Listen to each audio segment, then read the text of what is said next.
দক্ষিণ ভারতীয় অভিনেতা ইয়াশ কেজিএফ ফ্র্যাঞ্চাইজির দুটি সিনেমায় তার দাপটে অভিনয় শুধু ভারতেই নয়, পুরো বিশ্বে তাকে পরিচিত করে তোলে। আজ 40-এ পা রাখলেন ইয়াশ।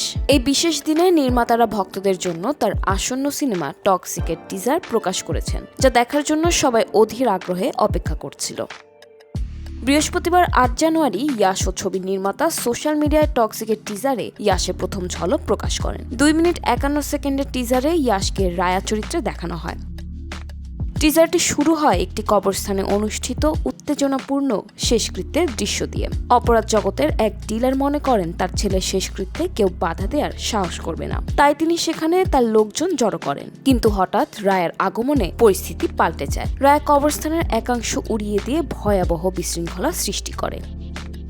এরপর দেখা যায় রায়া নির্বিকারভাবে সেখানে উপস্থিত সবাইকে গুলি করে করছে। এই দৃশ্যগুলোতে রায়ার এক ভয়ঙ্কর, নির্দয় ও দাপটে চরিত্র ফুটে উঠেছে। এই বিস্ফোরক সূচনার মাধ্যমেই toxic a fairy tale for grown আপস ছবির আবহ স্পষ্ট করে দেওয়া হয়।